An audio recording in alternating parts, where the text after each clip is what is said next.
Hello दोस्तों, चलिए अगले क्वेश्चंस की तरफ बढ़ते हैं। अगला क्वेश्चन है हमारा, वही हम प्रतिस्थापन विधि पढ़ रहे हैं।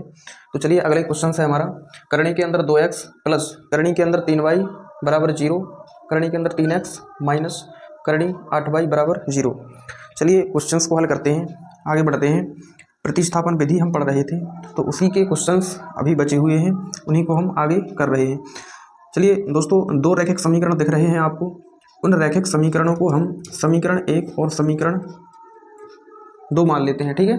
उसके बाद हम प्रतिस्थापन विधि को करने का तरीका क्या है, उसके बाद हम क्या करते हैं, समीकरण 1 से समीकरण 1 को हम लिखते हैं। समीकरण 1 से हम x की वैल्यू निकालेंगे सबसे पहले। तो समीकरण 1 कहाँ है, समीकरण 1 है करणी 2x प्लस करणी 3y बराबर 0। इस समीकरण को हमने लिख लिया। अब इस समीकरण से हम निकालेंगे x का मान। देखिए, तो करणी 2x ऐसे ही प्लस करणी 3y, उस साइड जाएंगे बराबर के, तो माइनस में आ जाएंगे, करणी 3y माइनस में आ जाएगा। उसके बाद x बराबर माइनस करणी 3y, ऐसे ही इसके बटे में आ जाएंगे करणी के 2। ठीक है दोस्तों, ये बन गया हमारा समीकरण 3। x की वैल्यू हमने निकाल ली है, x का मान निकल कर आ गया है यहाँ पर माइनस के करणी 3y और बटे में है करणी 2, और इसको नाम दे दिया हमने समीकरण 3। तो चलिए दोस्तों, अब क्या करते हैं, समीकरण 3 से x का मान उठा के रखेंगे हम समीकरण 2 में। यहाँ पर लिखेंगे हम x का मान समीकरण 3 से समीकरण 2 में रखने पर, चलिए x का मान उठा के हम समीकरण 3 से समीकरण 2 में रखते हैं। तो सबसे पहले समीकरण 2 को हम लिख लेते हैं, करणी 3x माइनस करणी 8y बराबर 0। तो चलिए x का मान रखते हैं, करणी 3 ऐसे ही, x का मान कितना आया था हमारा, माइनस करणी 3y बटे में है करणी 2 माइनस करणी 8y बराबर 0। ठीक है, चलिए उसके बाद क्या करते हैं, करणी 3 का इसमें गुणा करते हैं। तो करणी 3 का इसमें कोष्टक के अंदर गुणा करेंगे तो क्या बन के आ जाएगा हमारा, करणी 3 का करणी 3 में गुणा करेंगे तो 3 का 3 में गुणा करेंगे कितना आ जाएगा, 9 आ जाएगा। और 9 का वर्गमूल आपको पता है कि 9 का वर्गमूल होता है 3, तो बाहर निकल कर आ जाएंगे 3 और बाई ऐसे ही, इसके बटे में है करणी 2 माइनस करणी की 8y बराबर 0। ठीक है, उसके बाद क्या करते हैं, देखिए इस करणी 8y के बटे में कुछ नहीं है तो हम 1 मान सकते हैं। ठीक है, इसको 1 मान लेंगे। 1 मानने के बाद इसका हम करेंगे सबसे पहले एलसीएम। चलिए एलसीएम करते हैं, तो करणी 2 और 1 का एलसीएम आ जाएगा करणी के अंदर 2। करणी 2 से करणी 2 में हम जब भाग करेंगे तो हमारा 1 बार जाएगा। ठीक है, 1 बार जाएगा, 1 का ऊपर गुणा हो जाएगा। तो 1 का गुणा अगर किसी भी संख्या में करते हैं तो कोई भी बदलाव नहीं आता है, सेम टू सेम संख्या वही आ जाती है। 1 का करणी 2 में गुणा करेंगे तो करणी 2 में जब गुणा करेंगे तो करणी 2 बार जाएगा, और करणी 2 का ऊपर फिर से गुणा करेंगे तो माइनस करणी के अंदर 16 आ जाएंगे। ठीक है, और बाई ऐसे ही बराबर 0। अब देखिए माइनस 3 बाई ऐसे ही, माइनस ऐसे ही, जे करणी के अंदर 16 है 16, तो 16 का वर्गमूल आपको पता है, 16 का वर्गमूल कितना होता है, 16 का वर्गमूल होता है 4। तो 16 का वर्गमूल 4 होता है, तो 4 बाहर निकल कर आ जाएंगे। ठीक है, और जे बाई ऐसे ही बटे में है करणी 2 बराबर 0। देखिए माइनस 4y माइनस 3y यहाँ पर जुड़कर हो जाएंगे माइनस के 7y, और बटे में करणी 2 बराबर 0। अब देखो यहाँ से y का मान निकालेंगे हम, तो क्या करेंगे, यहाँ से त्रिय गुणा करेंगे, इसके बटे में कुछ नहीं है, 1 मान लेते हैं। 1 का यहाँ गुणा करेंगे और करणी 2 का 0 में करेंगे। ठीक है, तो 1 का 7y में करेंगे तो 7y, करणी 2 का 0 में करेंगे गुणा तो 0 आ जाएगा। ठीक है, y बराबर 0, और ये y जो है वो -7 के गुणांक में है, अगर बराबर के उस साइड ले जाते हैं तो ये आ जाएगा बटे में। ठीक है, y बराबर, देखिए 0 में किसी भी संख्या से हम भाग करते हैं, 0 में किसी भी संख्या से हम भाग करते हैं तो हमारा उत्तर आता है क्या, 0। ठीक है, तो y का मान कितना आ जाएगा, 0। यहाँ पर एक वैल्यू हमारी निकल कर आ गई है। ठीक है, और इसमें हमें प्रतिस्थापन विधि में क्या हल करना होता है, हमें x और y के फाइनली आंसर निकालने होते हैं। तो एक हमारा आंसर निकल कर आ गया है y का मान कितना निकल कर आया है, 0। अब देखिए x की वैल्यू और हमें फाइंड करनी है, x की वैल्यू और निकालनी है। तो x की वैल्यू कैसे निकालेंगे, y की जो वैल्यू है, y का जो मान है वो हम समीकरण 3 में उठाकर रख देंगे, ठीक है। तो हमारा x का मान निकल कर आ जाएगा। अब देखिए यहाँ पर लिख लेते हैं सबसे पहले y का मान समीकरण 3 में रखने पर, y का मान समीकरण 3 में रख देंगे। देखिए तो समीकरण 3 क्या है, x बराबर माइनस करणी 3y बटे में करणी के 2, ठीक है। अब यहाँ पर रखेंगे हम y का मान, माइनस के करणी 3 ऐसे ही, y का मान कितना है 0, ठीक है, और बटे में कितने हैं करणी के 2। x बराबर देखिए 0 का किसी भी संख्या में गुणा करते हैं, चाहे वो माइनस की संख्या हो, प्लस की संख्या हो, कोई भी संख्या हो, तो उसका मान हमेशा कितना आता है 0, और बटे में करणी के 2, ठीक है। यहाँ पर एक बात और है, अगर 0 में हम किसी भी संख्या से भाग करते हैं तब भी मान कितना आता है 0, ठीक है। तो यहाँ से हमें x का मान भी निकल कर आ गया, ठीक है। तो हमारे दोनों मान क्लियर हैं, x का मान और y का मान, बस यही हमें ज्ञात करने थे। अतः हम लिख देंगे x बराबर 0, y बराबर 0, ठीक है। x का मान भी 0 आ गया और y का मान भी कितना आ गया 0 आ गया। यही हमारे फाइनल आंसर है। तो कहीं भी आपको कोई भी डाउट लगे, कहीं भी क्वेश्चन में अगर आपको लगे कि ये चीज़ समझ में नहीं आई है, यहाँ ये मिस्टेक कर रहा है, हमारा समझ में नहीं आई है, तो क्या कर सकते हैं आप कि उसको मतलब पूछ सकते हैं कमेंट में, ठीक है।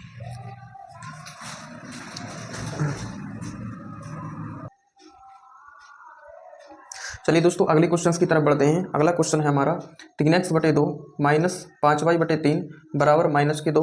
दोस्तों ये जो समीकरण दिए हुए हैं हमें, इनको सबसे पहले हमें हल करना होगा, रैखिक समीकरण में बदलना होगा। तो चलिए इसको हम हल करते हैं।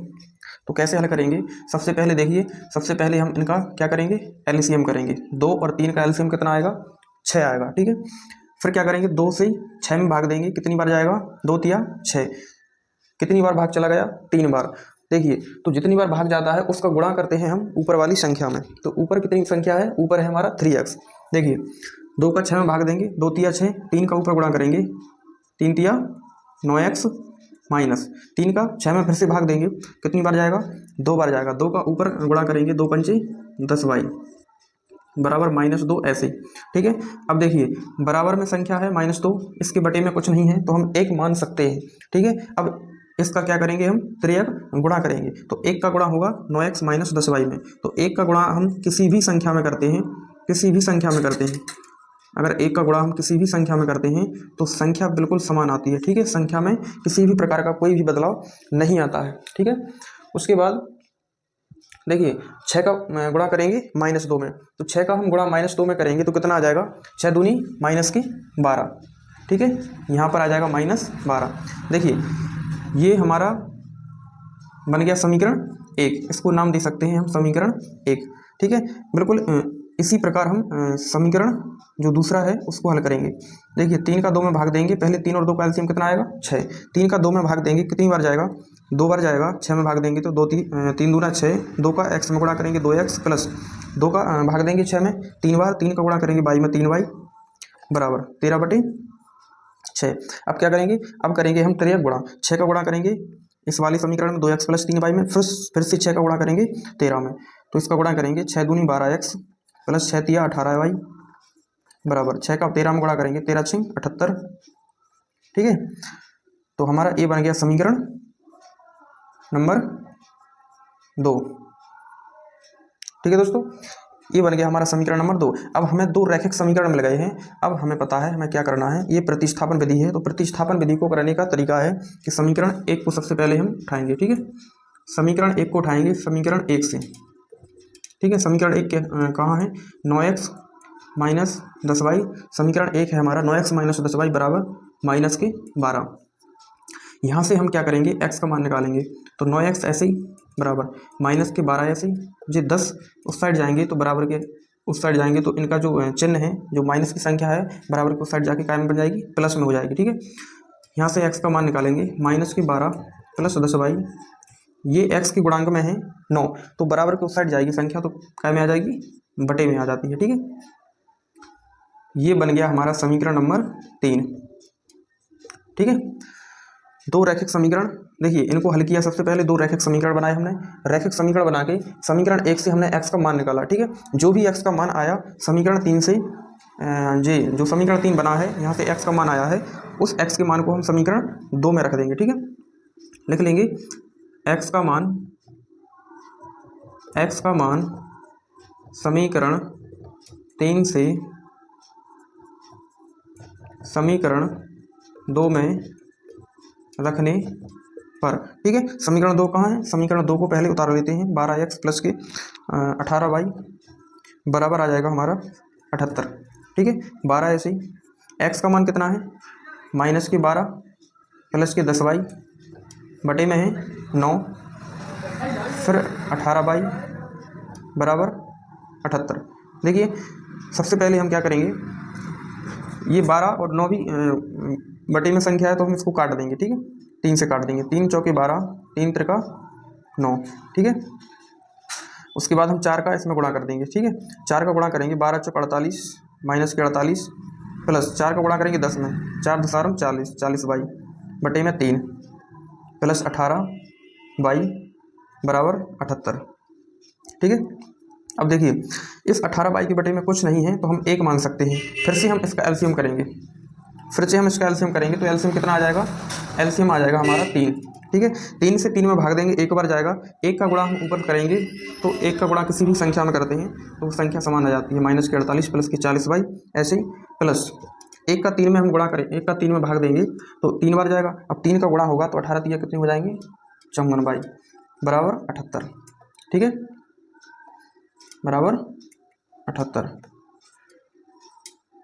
ठीक है, देखिए 54 और 40 कितने हो जाते हैं? 94y बराबर। अब देखिए ये जो 3 है ये मल्टीपल में गुणा में चले जाएंगे। ठीक है, 78 गुणा 3 और ये माइनस के 48 है उस साइड जाएंगे तो क्या में बदल जाएंगे? प्लस में। तो 94y ऐसे ही बराबर 3 अट्ठे 24 हासिल 2, 3 7 21 22 23 234 प्लस 48 94y बराबर 234 और 48 कितने होते हैं? 8 4 12 की 2 हासिल 1 4 3 7 और 1 8 282। देखिए y बराबर 282 बटे जी संख्या बटे में आ जाएगी 94। ठीक है, अब देखिए 94 से काट देंगे हम इसको 282 को तो कितनी बार में चला जाएगा? 3 बार में। 94 दिया होते हैं 282 तो y बराबर हमारा निकल कर आ गया मान कितना? 3। अब देखिए एक वैल्यू हमें निकल कर आ गई है, कौन सी? y की वैल्यू। अब y का मान उठा के हम समीकरण 3 में रख देंगे तो हमारा x का मान निकल कर आ जाएगा। देखिए लिख लेते हैं y का मान समीकरण 3 में रखने पर। ठीक है, आप इनको नोट्स बनाते जाइएगा, उतारते जाइएगा साथ में। ठीक है, और इनको एक नोट्स की तरह बना लीजिएगा ताकि आपको रिवीजन करने में आसानी हो। ठीक है, y का मान समीकरण 3 में रखने पर, तो समीकरण 3 हमारा कहाँ है? ये वाला, x बराबर माइनस के 12 प्लस 10y बटे में 9। ठीक है, x बराबर माइनस के 12 ऐसे ही प्लस 10 ऐसे ही, y का मान कितना निकल कर आया? 3 बटे में 9 ऐसे ही, माइनस के 12 ऐसे ही, 10 का 3 में गुणा करेंगे 30 बटे में 9। ठीक है, तो 30 में से 12 घटाएंगे कितना बचेगा? 18 बटे 9, 9 से काट देंगे 18 कितनी बार में? 9 दूनी 18। तो हमारा x का मान निकल कर आ गया 2। ठीक है, देखिए x का मान 2 है, y का मान 3 है, दोनों मान हमारे निकल कर आ गए। बस x का मान 2 है, y का मान निकल कर आया हमारा 3, तो यही हमारा फाइनल आंसर हो जाएगा। x का मान 2 है, y का मान 3 है। दोस्तों वीडियो अगर अच्छा लगा हो और अगर चीज़ें समझ में आ रही हों तो वीडियो को लाइक शेयर एंड सब्सक्राइब जरूर करें और अपने दोस्तों को, अपने फ्रेंडों को इस वीडियो को शेयर करें ज़्यादा से ज़्यादा, ताकि और लोग भी इसका फ़ायदा उठा सकें। तो चलिए दोस्तों आज के लिए इतना ही, मिलते हैं कल एक नई वीडियो में। जय हिंद।